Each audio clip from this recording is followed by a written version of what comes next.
This month marks 3 years since I was diagnosed with HIV. I wanted to do a little video basically explaining the day that it happened, the day that I was diagnosed with HIV.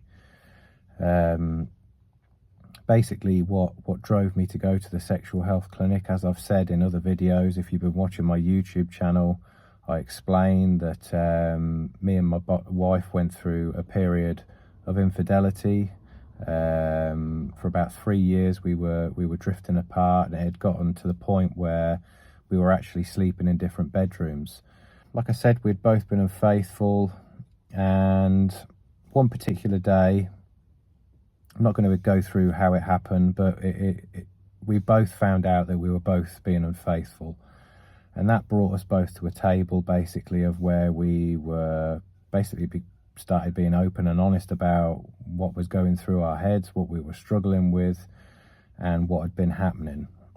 And like I'd explained in a different video, I got an infection which, without going into too much detail, made me phone my doctor, and he referred me to a sexual health clinic.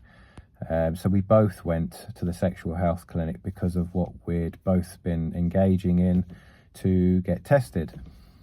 And they thought I'd got gonorrhea or chlamydia, without going into the gory details. So I got tested for that, and before I was about to leave the clinic, or leave the room that I was in having the blood test done, the lady said to me, "Could we give you a HIV test?" And I said, "Well, I don't see the point in that. I don't feel the need to have that test done." And I don't know whether it was deep down I was scared of what the test might reveal or what, but I didn't want to have it done. And she kept persisting, and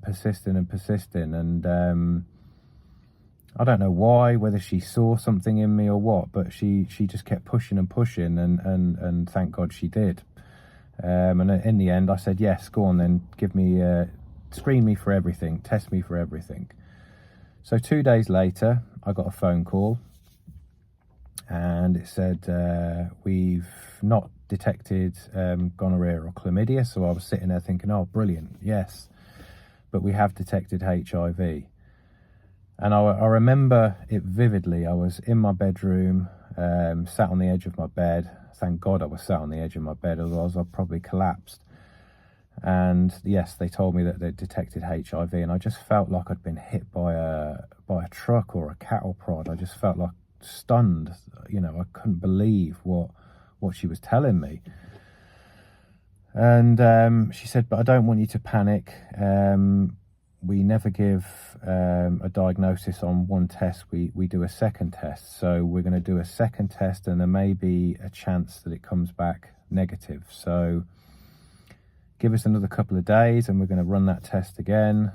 So that's what they did. They did another test, and then a couple of days later I got another phone call saying it's come back positive. So 100% you're HIV positive. So they booked me an appointment to go into the clinic, I think it was 2 days later, to pick up some medication and just to talk to me about what has happened, what I've been diagnosed with. But for that 2 days, I just felt so scared, so lost, because I knew nothing about HIV, or the only knowledge I had of HIV was from the 80s. I grew up in the 80s. I was born in 1979. So I remember that period, the Grim Reaper adverts and what have you. The lady did say on the phone that don't worry, it is an easily manageable condition now and you're not going to die, but I just couldn't accept that, and in my opinion it wasn't the best way of informing someone that they're HIV positive over the phone. So for a couple of days I was just going through all sorts of emotions. I didn't know what to think, what to believe. But when I went into the clinic, they gave me the medication that was there. They gave me, I can't remember how many months worth it was now, but it was a 2-pill combination. One was a blue pill, about the size of the PrEP pill, It may have even been that pill, I believe, and then a small, tiny yellow pill. So I was put on that straight away, and I remember the first week being on the meds, I just felt completely spaced out. You know, I didn't feel ill or anything like that. I remember going into Sainsbury's. For those that don't know what Sainsbury's is, it's my local superstore. And I remember walking into the shop, and I just felt like an out-of-body experience. I felt like I was actually looking down on myself. It was a very, very strange experience.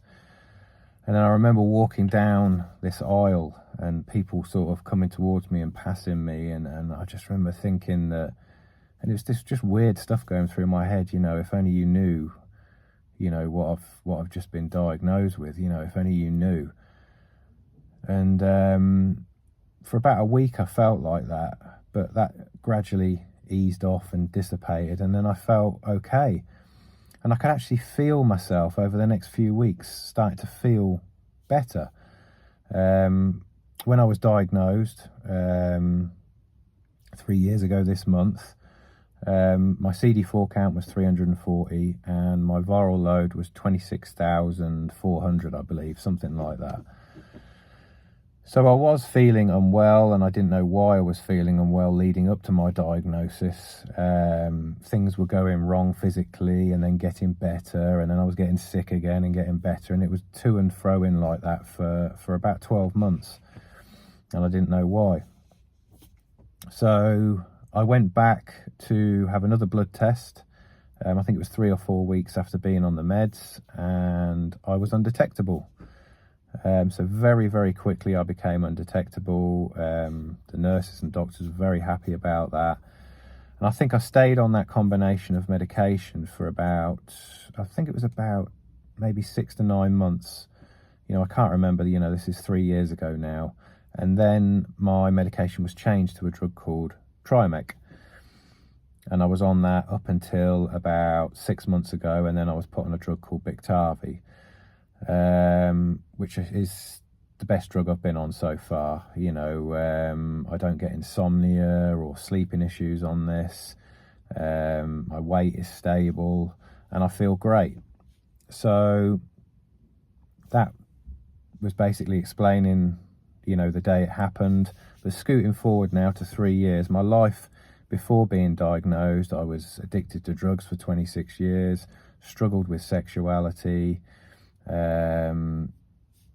It was just an awful time. I was doing a multitude of different jobs that I hated, and life was just going down the toilet very quickly leading up to my diagnosis. But now 3 years on from my diagnosis, my life has changed completely.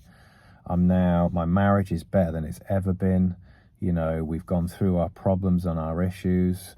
You know, I'm open about who I am now, you know, about my sexuality.